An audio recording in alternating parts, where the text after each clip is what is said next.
Let's talk about Starfield and world transitions. That's where you fly into a planet and land.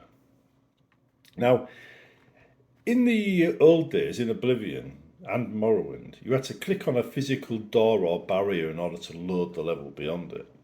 And that was usually like Oblivion gates, doors for cells that had like homes in it or dungeons. And obviously, you can't just reach out a window in a spaceship and go click. That's not going to work. So they had to have a different system. Now, Skyrim and Fallout both allowed you to walk down paths into caves without clicking on anything. You just reached a certain point and it loaded the next level.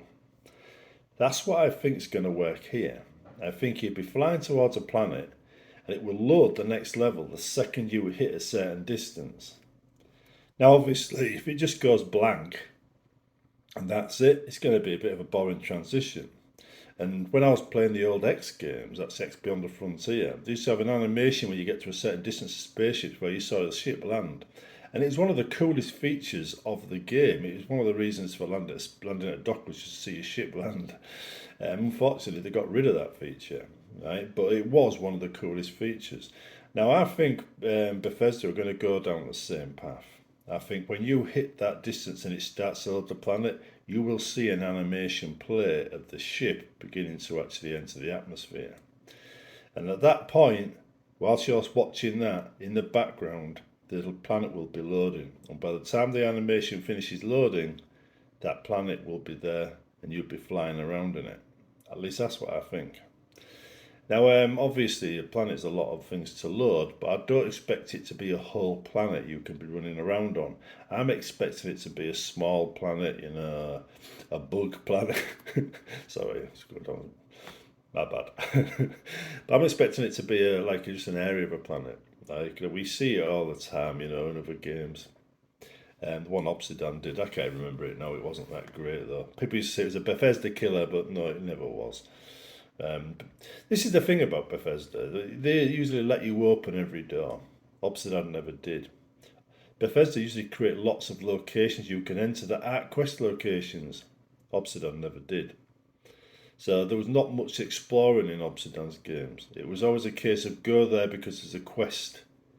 If you go there and there isn't a quest, there's nothing there to see anyway. So it's never a Bethesda killer, not in my opinion.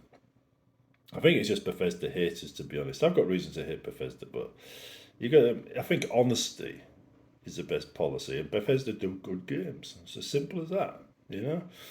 Anyway, looking at it now. Anyway, you go into the planet. You say the animation loads, the planet's loaded, and then you're in the atmosphere. At that point, you're going to literally have to start dealing with gravity, physics, all kinds of stuff. I do not believe Bethesda will be able to handle that well, not with their current game engine. I think it's going to be mostly automated. If it's, I mean, I know we've heard rumours that it's not automated, that you can fly and it's not a very good experience, but I still think it'll be automated. I think he'd be probably selecting a destination and it would go to that destination and land with another animation. But if you can fly around the planet, you'd be basically flying to, I think, a single mining camp. And I think the world will have boundaries, where you can't fly beyond.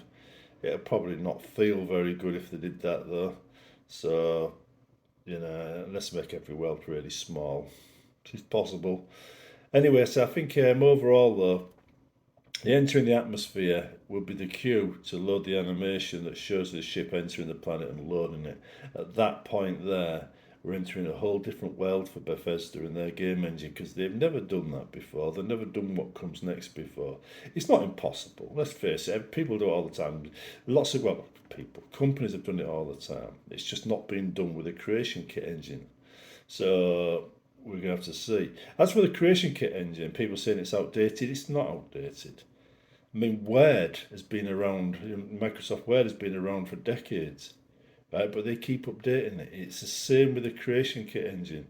It says now the creation kit engine might lack features, but we're going to see them add more features in the next one, in Starfield. So it's going to develop over time and get better and better. Starfield, of course, is going to be the beta test for many new features, which will probably remain buggy for a couple of games, because that's what Bethesda are like. Unless Microsoft can somehow help Bethesda with their bug problem, right? Because their bug problem might end up with a bug planet. I'm doing it again.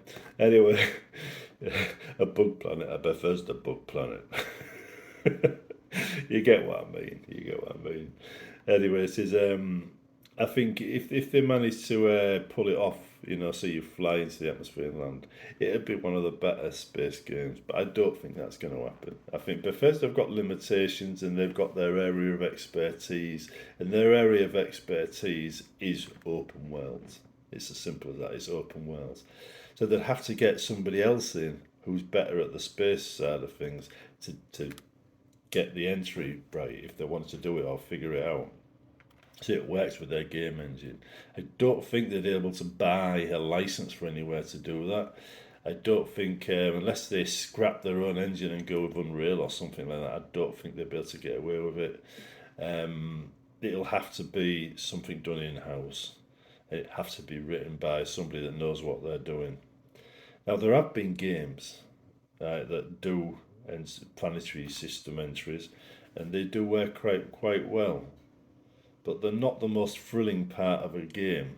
They're usually the most boring part when you're entering the planet. You just want to be down on the ground. So Bethesda are quite good at spotting how gameplay works. And this is the key, right? They are quite good at spotting how the gameplay works and what doesn't work. And spending 5 or 10 minutes lowering yourself to a planet isn't fun. So they might just automate it just to keep the gameplay interesting. That's just a thought. Anyway, that's my thoughts on planets and stuff. Tell me what you think. Comments below. And we're going to be getting on with some more videos this week, so keep an eye out.